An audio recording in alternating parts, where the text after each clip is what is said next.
कि प्राण प्रहारी के रावण के अब देव सुखी करी के प्रभु भारे। आवत ही सुधि बंधु भरत प्रभु पुष्पक यान चरण निज धारे। राम के आवन कीत जोहत बाट सभी पुर के जन सारे। तौलों गए हनुमंत अयोध्या में आ पहुंचे प्रभु बैन उचारे। कि सुनि संदेश मोद घर घर में भीड़ बंध्यो सबके अंतर में। भरत पवन सुत गले लगाए प्रभु अगवानी हित सब धाये। श्रोताओं, मैं राम सागर शास्त्री सवैया रामायण के अंतर्गत उत्तरकांड और लवकुश कांड का वर्णन करने जा रहा हूं। आज भगवान राम पुष्पक विमान में सीता जी के सहित विराजमान हुए और अयोध्या को प्रस्थान करते हैं। हनुमान जी विप्रवेश में राम के अयोध्या आने की खबर सुनाने गए। अवध का एक दिन ही शेष रह गया। भरत जी चिंता में डूबे हुए हैं कि सोचे अनेक उठे ही में भई बात कहा सी राम न आए। तौलों हनुमत आई गए प्रभु आवत ही मृदु बैन सुनाए। एति सुनी गुरु संग लिए और साथ घने पुर लोग लगाए। केक सुता सुत राम को लेन चली दो नैनन में जल छाए। हनुमान ने आकर संदेश दिया, राम आ रहे हैं। अब तो भरत जी, वशिष्ठ, कैकेयी तथा अनेक पूर्ववासी उनकी अगवानी के लिए दौड़ पड़े। अयोध्या में आकर राम का राज तिलक हो गया। सारी अयोध्या में खुशी छा गई। एक दिन भगवान राम ने सभी बंदर भालुओं से कहा, तुमने बहुत दिन हमारी सेवा की, अब अपने अपने घर को जा सकते हो। कि बात सुनी रघुनाथ की तो सबके जल नैनन में लहराए। राम को त्यागी न जाई सकै बहु बार कही तब धीरज लाए। सार कहा बहु बातन में अब तो सब ही अपने घर आए। एक हनुमत ही प्रभु के निज पास कछु दिन को भी रमाए। राम की बात सुनकर बंदर भालू सुखी हो गए, भगवान को प्रणाम करके लौट आए। हनुमान भगवान राम के पास ही ठहर गए। प्रेम से बोलिए हनुमंत लाल की जय। कि कौन को कंठ लगाई सिहाई तू कौन को प्यार करे। पुचकारे ओ तेरो मीत तू कौन की प्रीति में व्याकुल नैनन सो जल डारे। कौन की सूरत पे बलिहार भयो तू गमार कछु ना बिचारे। 63 रूप चले किलो तेरे आखिर को न संग सिधारे। श्रोताओं, प्रभु श्री राम के शरण कमलों की वंदना करते हुए अब मैं सवैया रामायण के अंतर्गत लवकुश कांड का वर्णन करने जा रहा हूं। देखिए, प्रभु श्री राम के शासन काल में प्रजा बड़ी प्रसन्न है। एक दिन की बात है, दुर्मुख नाम के गुप्तचर ने संदेश दिया। प्रभु एक धोबी धोबिन को पीटते हुए या कह रहा था कि एक रात तू किसके घर में रही? क्या तूने मुझे राम समझ लिया, जिन्होंने रावण के यहाँ रहने वाली सीता को घर में कर लिया, परंतु मैं तुझे इस घर में नहीं रहने दूंगा। कि बात जी धोबी की कान सुनी तब राम के पास को धीर सिधायो। बात जी धोबी की कान सुनी तब राम के दास को धीर सिधायो। ने कहूं नाही अवार करी भज के प्रभु के दरबार में आयो। क्रोध बढ़े इतनो मन में तन मारे पसीनन के सब न्यायो। धोबी की बात तमाम कही फिर राम सेवक यों बतरायो। दुर्मुख ने कहा, प्रभु अगर आप आज्ञा दें तो मैं उस दुष्ट का अभी शीश काट लाऊं। राम ने कहा, नहीं, धोबी सत्य ही कह रहा है, मुझे सीता का परित्याग करना होगा। राम ने लक्ष्मण से कहा, भैया प्रजा कलंक लगा रही है, अब या ही ते जाओ चले तुम ही मिथिलेश कुमारी को संग लगाओ। भ्रात को मान रखावन को मन भावज को कछु ख्याल न लाओ। प्राण मेरे घबराई बड़े जब लो तुम नाही कलंक छुड़ाओ।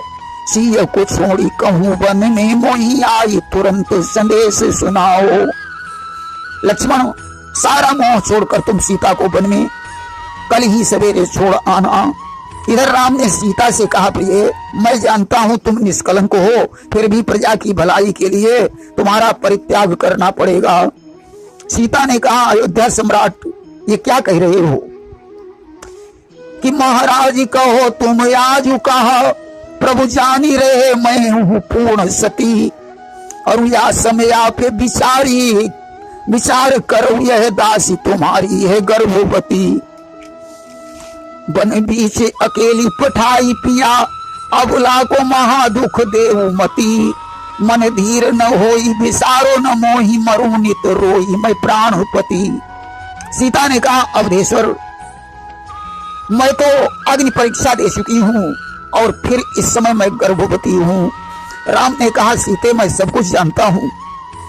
इसी के सुनी बहन लगे प्रभु कहन, हो पूर्ण सती तो कहा डरनो, नित पूर्ण सती को तो है प्रिय, चाहिए सुख पिय ही भरनो।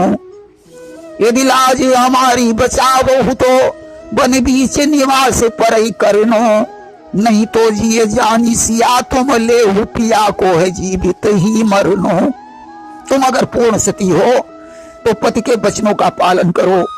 आज प्रातः काल लक्ष्मण ने सीता को रथ में बैठाया और रोते हुए जंगल की तरफ प्रस्थान कर दिया। सीता जी लक्ष्मण से कहने लगी कि बांधो धीरे अधीर न हो, न नयनन सो अब नीर बहाओ, मैं पति आय सुशीष धरो, तुम भ्रात को आय सुशीष चढ़ाओ। धर्म डिगे नहीं एक को अपनो अपनो, अब धर्म निभाओ, मैं वनवास करूं हंस के, तुम हूं हंस के अपने घर जाओ। लक्ष्मण ने जंगल में सीता को छोड़ दिया और वापस लौट आए। इधर सीता बिलख बिलख कर रो रही थी, तभी वाल्मीकि जी आ गए, परिचय पूछकर कुटी में ले आए। सीता जी वाल्मीकि के आश्रम पर रहने लगी। वाल्मीकि जी ने उनका नाम बदलकर वनदेवी रख दिया। उस समय के उपरांत लव और कुश दो पुत्रों का जन्म हुआ कि दिन प्रतिदिन पुत्र लगे बढ़ने, लखसीय के दुख होत सवाए। परिवे के दिना जब आई गए, मुनि ने तब मोद मनाई पढ़ाए। श्रुति शास्त्र कराई दिए सब कंठ, चलावन हूँ सब शस्त्र सिखाए। नहीं शेष संगीत कला हु रखी, अरु कईयो कलान के ज्ञान कराए। वाल्मीकि जी ने उन्हें वेद शास्त्र धनुर्वेद और संगीत की शिक्षा दी। इधर एक दिन की बात है, एक ब्राह्मण अपने मरे हुए पुत्र को लेकर विलाप करता हुआ राम के दरबार में आया। उसने कहा, अब राम के राज्य में विपरीत हो रहा है, अवश्य ही इसमें राम का दोष है। यदि मेरा पुत्र जीवित नहीं हुआ तो मैं भी अपने प्राणों को दे दूंगा। राम ने गुरु वशिष्ठ से कहा कि सत्य ही बात जचे दूज की, सुन के मन में मैं अति घबरायो, विप्र के नयन नीर निहारी, गुरु मम ही सुधीरज धायो। पुत्र मरे पितु रोई रहो, नहीं जाई लखो नहीं जाई लखायो। गुरु जी ब्राह्मण की दशा देखी नहीं जा रही है, आखिर ऐसा क्यों हो गया? वशिष्ठ जी ने कहा, तुमने ब्राह्मण रावण का वध किया है, इसलिए ब्रह्म हत्या के विमोचन के लिए तुम्हें अश्वमेध यज्ञ करनी होगी। राम ने अश्वमेध यज्ञ की तैयारी कर दी। सरयू के तट पर सुंदर वेदी बनाई गई। वशिष्ठ ने कहा, राम अब ऐसा करो कि कहतो पठाओ हुकाहू को बेगी, बनीसो विदेह सुताही बुलावो। कई मख पूरन होई तब जब आपन दूजो विवाह रचावो। एति सुनी प्रभु रोई कही, और बात गुरु मति मोही सुनावो। यज्ञ के पूर्ण करावन को यही दास को तीसरी युक्ति बतावो। वशिष्ठ ने कहा, या तो जंगल से सीता को बुलवाओ या अपना दूसरा विवाह कर लो। राम रोने लगे, गुरुजी कोई तीसरा उपाय बताइए। गुरुजी ने सोने की सीता बनवाकर वामांग में स्थान दे दिया। यज्ञ प्रारंभ हो गया।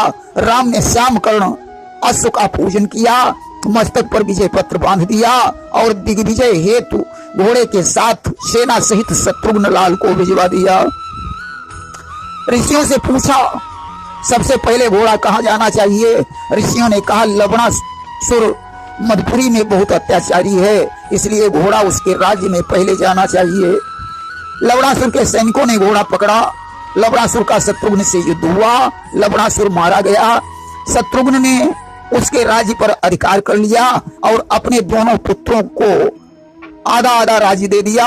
इधर तो शत्रुघ्न दिग्विजय कर रहे हैं और उधर राम के दरबार में दो संगीतज्ञ बालक आ गए कि एक दिना दरबार में राम विराज रहे ही में हर साए। बालक दुई जो बड़े सुचि सुंदर हाथ में बीन लिए ताह आए। देखी जी नहीं सब लोग खुशी भय राम ने मन मोद मनाए। पूछी उठे तुम कौन दो का नाम तुम्हारो कौन के जाए। राम ने उनका परिचय पूछा। उन्होंने कहा हम वन देवी के पुत्र लवकुश हैं, वाल्मीकि के शिष्य हैं, सीता का चरित्र गाते हैं। राम ने कहा सुनाइए। आज गणेश जी का ध्यान करके उन्होंने सीता चरित्र शुरू किया। सीता के जन्म विवाह वनवास रावण वर्ण के पश्चात उन्होंने कहा कि राम ने सीता की अग्नि परीक्षा ली। सीता परीक्षा में सफल हो गई कि कपिभाल उनके दल ने तब ही जयकार किए अति हर्ष मनाए। सब जानी गए सिय पूर्ण सती तब राम बड़े मन माही सिहाए। निज दाहिनी और बिठाए लई उर्द्रोण के अति आनंद छाए। फिर लौटी अयोध्या में आई बसे नप राम बने अवधेश कहाए। इसके बाद राम का राज तिलक हो गया। धोबी के कहने से राम ने सीता को वनवास दे दिया। शायद वही राम आप हैं, मैं आपको प्रणाम करता हूँ।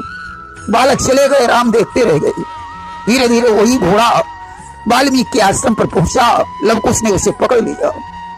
शत्रुघ्न ने उन्हें ललकारा। लवकुश से युद्ध हुआ। शत्रुघ्न मूर्छित हो गए। राम ने लक्ष्मण को भेजा। लक्ष्मण ने जाकर कहा कि मूढ़ बड़े तुम बाल दो कछु ख्याल तुम्हारो ही नहीं आयो। रावण मारी दियो जिनने तीन राम सुनाहक बैर बढ़ायो। राम की यज्ञ को असो गयो तुम राम को भ्रात भूमि गिरायो। विश्व डर जिनके डर सो तिन को डरने को नहीं तुम खायो। लक्ष्मण ने कहा बच्चों तुम राम के घोड़े को पकड़ रहे हो, घोड़ा छोड़ दो। आखिरकार लक्ष्मण भी युद्ध करके मूर्छित हो गए। राम ने भरत को भेजा। जब भरत भी परास्त हो गए तब भगवान राम स्वयं युद्ध करने के लिए चले। उन्होंने बच्चों से पूछा कि तुम किसके पुत्र हो। लवकुश ने कहा मेरी माता का नाम वनदेवी है, बस मुझे भगवान का पुत्र समझ लीजिए, क्योंकि बाप का नाम मुझे मालूम नहीं है। परंतु आप ये सब क्यों पूछ रहे हैं, आप तो बस युद्ध कीजिए। भगवान ने सेना से कहा तुम युद्ध करो। अपना रथ पीछे हटाया और सो गए। थोड़ी देर में सारी सेना खलिहान हो गई। इधर बच्चों ने हनुमान को बांध लिया और जहां घोड़ा बंधा था वहीं उन्हें बांध दिया। माता सीता के पैर छूकर विजय की कहानी सुनाई। बोले माँ देखो मैं एक बंदर को बंदी बना लाया हूं। हनुमान को देखकर सीता जी बड़ी दुखी हुई। लवकुश ने कहा मैया अयोध्या के राजा राम ने अश्वमेध किया, मैंने उनका घोड़ा पकड़ा। शत्रुघ्न लक्ष्मण भरत सभी पर विजय प्राप्त की। राम सेना लेकर आए, वो रथ में पड़े सो रहे हैं। मैंने उनकी सारी सेना मार डाली। इस बंदर को पकड़ लाया हूं।